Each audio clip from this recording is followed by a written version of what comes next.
US President Donald Trump and his Russian counterpart Vladimir Putin are set to speak in the next few hours on normalising ties and ending the war in Ukraine.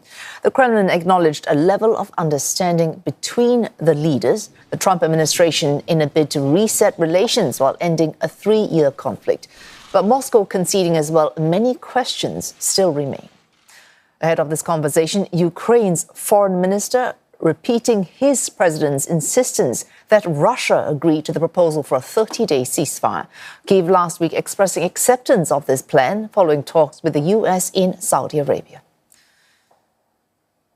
And more, Nick Harper joins us live from Washington, D.C. Nick, that phone call, the first conversation, at least a public known one, between the two presidents since Ukraine agreed to support this ceasefire proposal by the United States. We've been talking about this pretty much every evening, about what Mr. Trump might ask and what Mr. Putin might give in return. Have we heard anything in the last 24 hours that suggests that Mr. Trump may have something up his sleeve to get the Russian leader on board this proposal?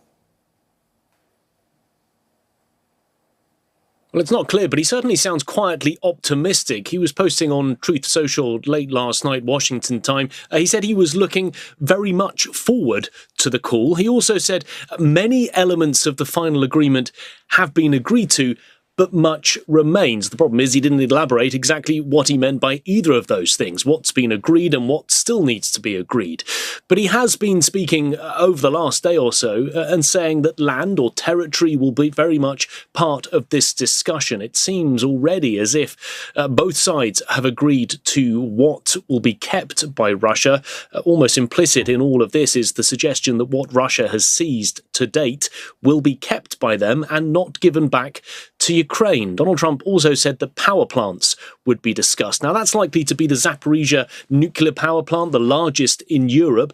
Russia has had control of that since March 2022, and that would be a big asset for Moscow if they were to hang on to it. Of course, Ukraine saying that they want that back. We know that there is one particular red line for President Vladimir Putin, and that is the sending of military arms from the United States and European allies to Ukraine. Moscow is particularly worried that if there is a 30-day ceasefire, that would give Kiev time to rearm and retrain its troops. So President Putin is saying if he agrees to that 30-day ceasefire, arms, in particular from the US, but he would also like from European allies, to cease. So there is no more military hardware heading to Ukraine. And of course, that NATO membership bid that Ukraine would love to have, the US has ruled that out already. And of course, President Putin, throughout this whole conflict, has said continuously that is always a red line for him. So that seems to be very much off the table when these two leaders speak a little bit later today.